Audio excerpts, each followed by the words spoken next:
Welcome to Elemental Energy, where we simplify decarbonization. As the world continues to consume more and more energy, we must figure out how to meet its demands while ensuring the power we generate is reliable, clean, and affordable. By bridging the gap between oil and gas and electricity and decarbonizing steps along the way, there's a good chance we can achieve energy sobriety. I'm your host, Marcia Leonard. Today, we are learning about geothermal energy. It's been one of those renewable forms of energy that I've always had faith in. You think about Earth at its basics, there is a giant core of heat down in the center of it. And as we continue to spin, the beauty of science, it pushes that heat upwards and outwards. And why would we not be capitalizing on something that is that renewable? It continues to generate as long as the Earth spins. So I've just had this hankering to learn more about geothermal. And I have been joined by two lovely ladies who work with Baseload Power, the chief marketing officer, as well as her creative director. Gabriella, I'm going to ask that you open us up first, introduce yourself, and tell us about this journey of GeoTV, because it's obviously passion that's driving you to want to produce this situation.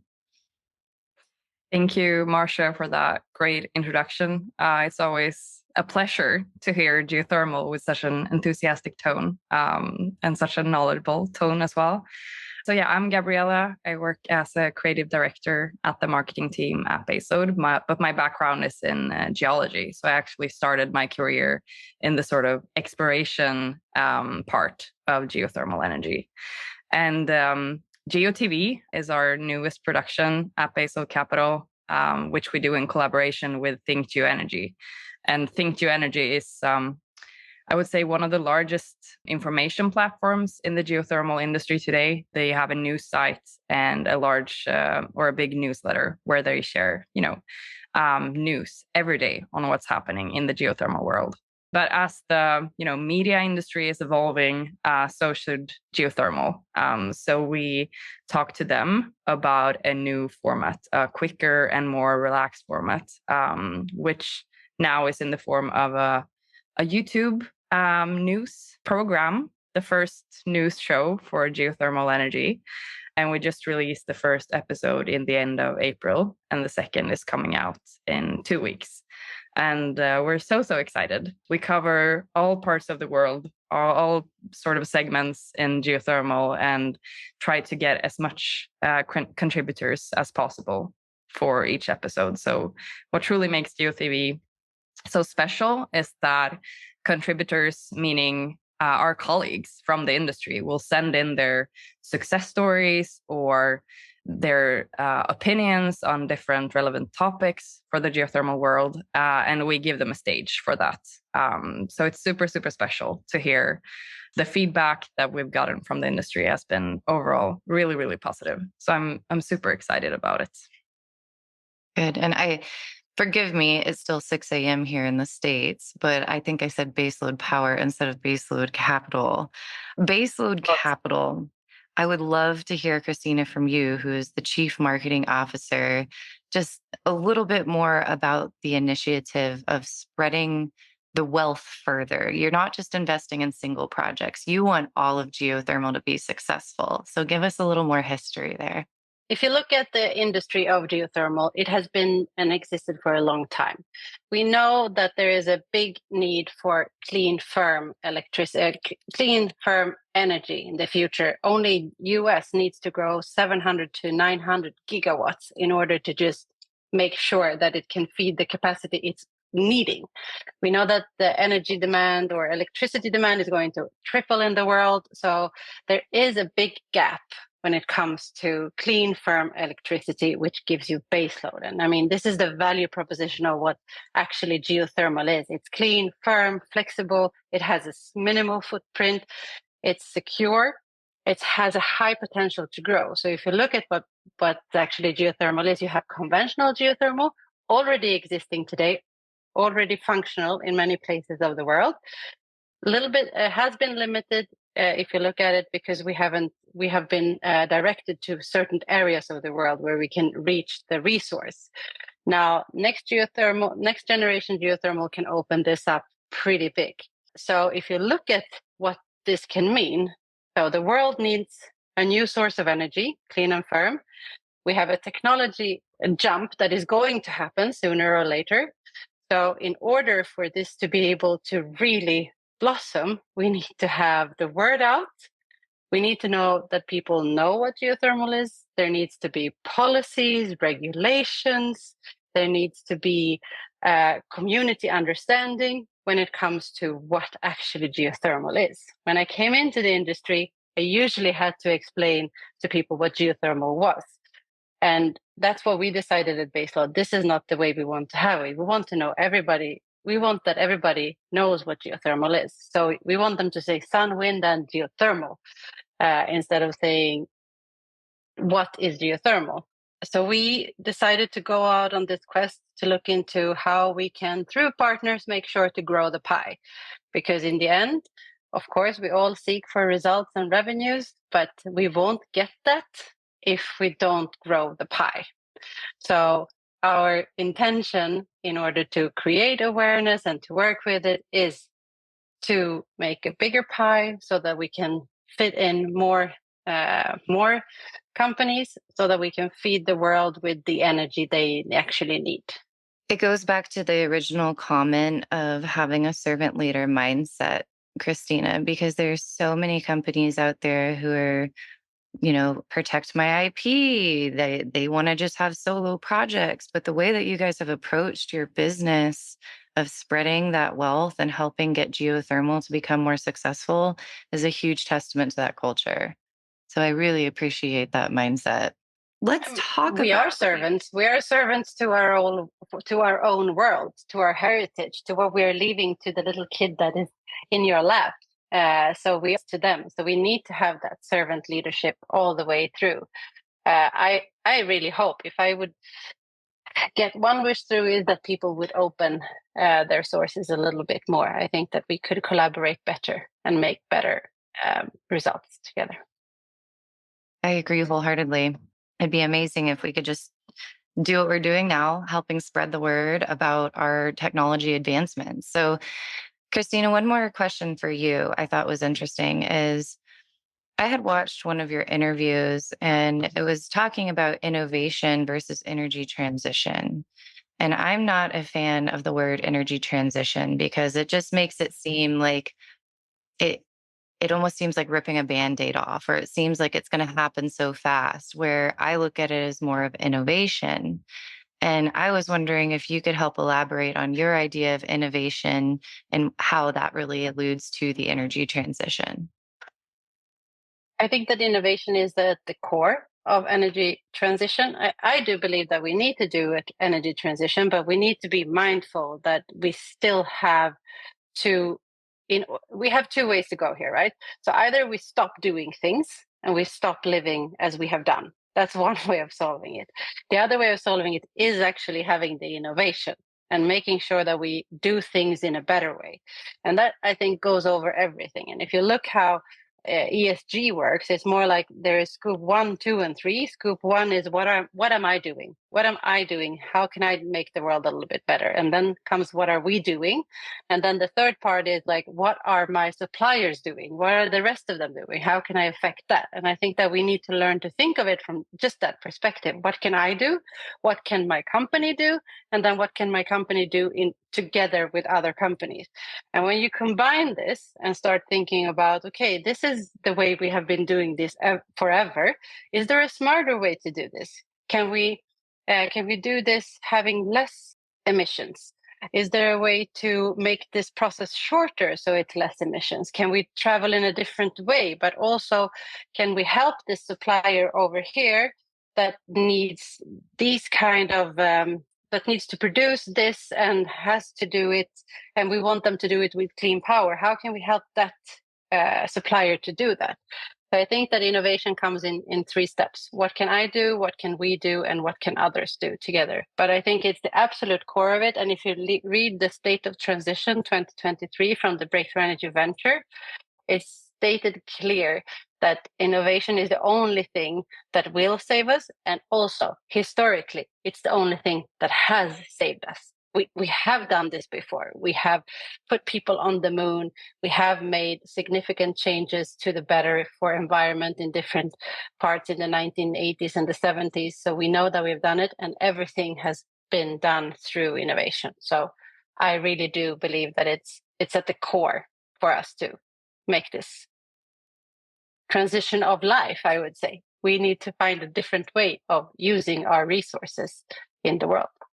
The way that you just described our scope emissions, though, was one of the most simple and well done ways to make people help understand what the scope emissions are and how impactful they are down the line. Thank you for that. So, Gabriella, let's get into geothermal 101, because from what I know of is the very conventional side of it, but it sounds like we've made quite a few advancements. Absolutely. We have, like Christina said, geothermal has been around for a very long time. Humans have been using it for thousands of years for cleaning, cooking, and heating and bathing in it. And the oldest geothermal electricity plants is over 100 years. So it's been around for a long time. We've known it and developed it for a long time, but it hasn't really boomed in the same way as other renewables. Of course, we would like it to. And we're calling it the geothermal decade currently, because we're seeing a lot of exciting development. And I think primarily in what we call EGS, which is enhanced or engineered geothermal systems. Like Christina mentioned a little bit before, we've been restricted to certain geographical locations where there's more easy accessible heat in the bedrock or the crust. But with EGS, those areas will expand or are already expanding. So we're hoping to see a lot more places where we can use and utilize geothermal energy in the future and make this baseload energy more available all over the world. As a geologist, can you go ahead and expand into the science a little bit more of how the EGS expands our geographical ability to support geothermal? Well, sure. So in a traditional geothermal system or power plant, we traditionally call it hydrothermal systems. So that is when you have naturally occurring fluids or steam in the ground, which you can drill down into and extract, quite similar to an oil or gas reservoir. And we pump up those gases or fluids into a geothermal power plant and allow them to spin turbines, or allow them to come in contact with a secondary fluid that has a lower boiling point. And when we've had this heat exchange and utilized to produce electricity, we put it down into the ground where it heats up again. However, there's not always permeability in the bedrock, which means that there's limitation on how much fluid can move around in the bedrock. Or secondly, there might not be any fluid at all. So with EGS, you have a lot of different options for it and a lot of different technologies that is evolving, but think of it more as a man-made reservoir. Either you create this permeability through the very controversial fracking, but which is evolving as well, or you create a totally man-made reservoir where you use piping in a closed loop system that you pump down water into the ground and let it heat up and pump it up again. But you never let the water in itself come in contact with the bedrock because you have it in a piping system in the whole loop, so to say. Even if you have a hot bedrock, you don't necessarily need that fracture system in the bedrock where water can move around, or you don't necessarily need the fluids either.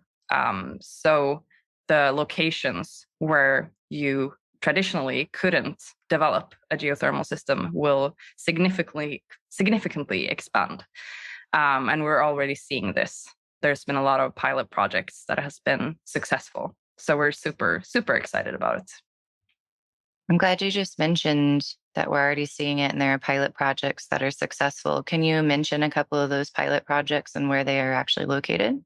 Not sure if I can mention them. That's also part of the geothermal industry that we're trying to change, is that, EGS is in its early phase and there has been a lot of not successful pilot projects, and people are mentioning them, but the exact numbers or lessons learned isn't as much spoken about as the success stories. But we have seen some data points or some successful stories, and I hope that we can see more in the future, and that is talked about more. I think Baseload is really trying to change the way that we're talking about lessons learned and projects that, didn't go as we expected. We talk openly about our 8 pilot projects that we're super proud about and where we learned a lot during our development phase. We're hoping for more, openly discussions in order for us to learn as an industry about EGS. Whether there is any operational power plant, I don't think there is. The majority of them are still in sort of research phase currently. We're talking about it being a baseload power, but explain the outputs associated with these pilot projects. And is it something that's scalable? Is it something that you can put a plant for, say, 300 megawatt demand? How much output is actually coming from some of these pilot projects? I think that there has been the first commercial pilot of EGS has been leveraging new capabilities. It was called Project Red, and it was 3.5 megawatts, and it was completed by Fervo Energy in May 2023. Not mistaken, I think it was in Nevada. That's in Nevada. I'm not. Yeah. Nevada. Okay. I know for sure that project, they have a new project now in Fervo, and I think that next project is called Forge Site, and it has planned output on 400 megawatts for that. That's a pilot. significant jump. Yes, it is, and they expect the first 10 to be online 2026. So it is close. Just to give a comparison, right now we have 3.7 megawatts of geothermal power in the US. There is known potential of 9. There is possible potential of 40 megawatts that can be found conventional. And they are looking at numbers that are 5,000 megawatts, meaning 5.5 terawatts of geothermal if we make it into the EGS and closed loop systems as they are expected to do. So, I mean, the jump is going to be huge, but also remember, already in conventional right now, there is a potential that can be realized already now. 40 megawatts is not bad either, even if 400 sounds really cool. No, we need all the power that we can get. So any megawatt is better than none right now. Something that I kind of noticed too when I was starting to just do a bit of geothermal research is that it sounded almost like there was like a stigma against nuclear, like going through geothermal when it came down to it utilizing minerals and having to go through processes. Like, anyways, I'm just curious, is there really a stigma against nuclear in the geothermal space? Interesting question, Gabriella. I'm not sure. I haven't heard so much about this. I think that this is a stigma generally, and this is a huge problem in the energy industry in all. There shouldn't be any stigma. We need all the different kind of ways of producing energy in order to meet the demand only that we know that we are going to have. I think that it's always a competition, but that's really what we want to get out of people's head. It's not a competition. We are really going to be needed, all of us. We won't make it. We literally won't make it if we start competing with each other. So if there is a stigma, and if someone has that, I think that they need to rethink. I would be sassy enough to say. I would love for you to put the view on of, is there a stigma being projected in some of the marketing and geothermal when you start to just research and see if you can see it too? Because when I was doing that basic research, it was interesting. It was kind of like you said, that feeling of competition almost versus the elevation of everything. So just take a look at that when you go deep dive into the geothermal marketing materials that are out there for everybody. When it comes down to the standardization of some of these locations and facilities, standardization being a huge part of the energy transition, what room is there for standardization on some of these geothermal facilities? Has that been thought about or discussed? Yeah, absolutely. I think that's a huge part of the industry. I mean, we would all like love to see sort of the copy paste geothermal power plant and just plug and play a setup. I think the geothermal industry overall has been really good on standardization when it comes to how we do exploration and how we do sustainable community work, etc. But these reservoirs are individuals, so to say. So it's hard to tailor a power plant before you know exactly what comes up out of the wells. That being said, I think the standardization when it comes to technology and best practices is really, really good in our industry. There's a lot of super, super competent people out there. On the other hand, we need a lot more. Recruitment is also one of the big challenges for our industry. It really comes down to the specific project and the specific company as well, how they decide to work around Baseload Capital and our Baseload power companies. We call ourselves technology agnostics, meaning that we use the technology that is best suitable for the specific project that we develop on. And that can, vary a lot based on the specific reservoir. I'm not sure if I answered your question. I think you answered it well. It gives the perspective of that every project really is differences and there are nuances, but having the ability to put the appropriate technology into the project where it's due, it's answered. If I would add something to it, I would say like that Gabriella answered it perfectly. The problem in geothermal is not technology or the people, it's policy. Let me give you a very concrete example. We have a power plant in US. We had a wellhead and we had that we bought. So we had everything set up. After exploration, we realized we needed to drill at another location. We're talking about 20 meters to the side. This meant that we had to go back to the BLM and to re-permit everything. This adds 12 to 18 months to the project.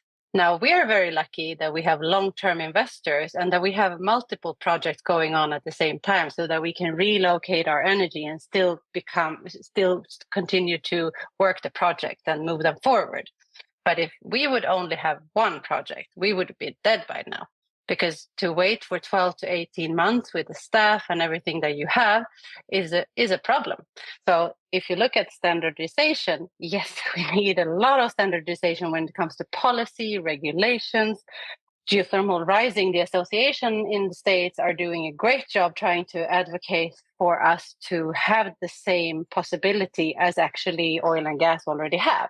So we're not asking for much, much more. We're not asking for more money. We're asking to have the same possibility in order to drive our projects so that we can faster put clean, firm electricity on the grid. So that's another way of talking about standardization, I would say. Mm-hmm. Recent findings have shown that if we would do some streamlining of the permitting process, we could go from the current 7 to 10 years to build a power plant down to 4 to 7 instead. So we can sometimes even half the time. So again, it's really a difference. That level of standardization with the policy side is where a lot of these newer energy technologies are. And green hydrogen specifically is one that comes to my mind of it's not the technology. Same even with nuclear, all of these new small modular reactor technologies, they've been proven in smaller scale. It's the permitting, it's the policy, it's all the ancillary things associated with the technology. So and also that people are scared. It's a change. What will happen? I mean, if let's say geothermal makes it, will we take revenue and profit from others? How would the competition work? But that's again, if we would open up the conversation, we could say actually like, no, let's say that oil and gas would be feeling that this is actually their territory. Well, it could be even more their territory. Welcome, join us, because you know the drilling, you have the intellectual property, you have the people, exactly what we need. This is something that could actually give you a new revenue. So that's what I'm saying, like open up instead of closing in and talking about like, okay, how can we actually do this to move it forward? We need to have a common goal in mind, not our own goal in mind, something that actually joins us in the quest of solving it. Otherwise, we're making two short-minded decisions. I agree wholeheartedly. And that's what made me excited as that third generation oil and gas person to hear about geothermal because of the possibilities that it opens up to the current workforces, the workforces that have been put on hold, where drilling has, on onshore drilling has really come to a slowdown. Think about the introduction of this new technology and what that will do to open up all of those positions again. So it excites me. I'm glad that you brought that up, Christina. No, I Um, think it's super important. Ladies, is there anything else, like thinking of our audience when it comes down to we're speaking to somebody about high level geothermal, anything else that we really need to cover or think that they should be made aware of? One thing that I would like to elaborate on is the actual possibility of collaboration within renewables when it comes to geothermal. Geothermal can work together with solar. It can work together with wind.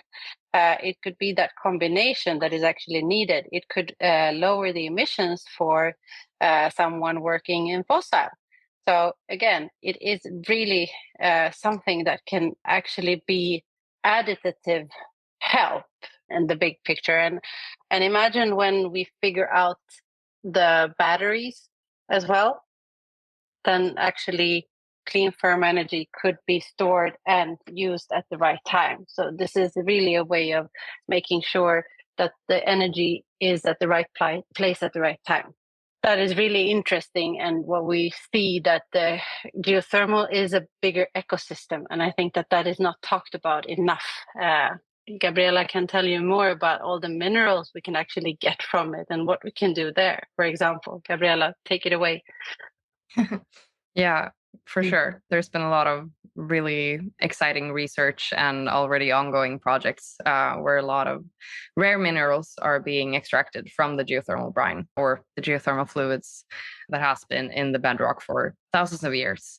So they contain a lot of exciting stuff that we would otherwise just put back down into the ground again.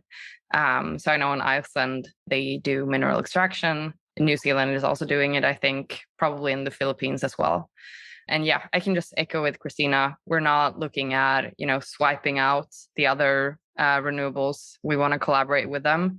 And there are really exciting synergies that could exist with both sun and wind. That being said, I do see, and I think I can speak for the geothermal industry, we do see our place in bringing this stable baseload into the grid when the sun doesn't shine or the wind doesn't blow or when hydro has reached its capacity, which we see in a lot of countries now. For Iceland, for example, they are almost at 100% renewable right now, and geothermal was a huge part in stabilizing their grids. It's such a sparsely populated country with huge distances over their electricity grid and also super heavy industries that demand a lot of energy from the grid. So they had many, many years of blackouts and a lot of troubles on trying to stabilize their grid for smaller rural communities living near these large industries. So having these big geothermal power plants providing this stable baseload energy was crucial for them to have their current energy independence and having their beautiful renewable energy mix that they currently have. So we're of course seeing our part in the future, providing this stable, firm, clean electricity and energy for larger parts of the globe than just these volcanic regions. I'm excited now. Like, I'm even more excited than when we started this conversation. I am looking forward to following y'all's journey, looking forward to following Baseload's journey, but I would love to give you the chance to have a call to action. Is there anything that you need or want from a general audience or listeners to continue to support? We want as many people as possible to know what geothermal is. Me and Gabriella together wrote a children's book where we actually are introducing geothermal to the world. And I think that we have, all the children out there that are our future, making sure that they understand energy, making sure that they understand what geothermal is and how it can take a part. So if there is any call to action, make sure to find our book, Our Hidden Powers, so that you can talk about energy with your kids.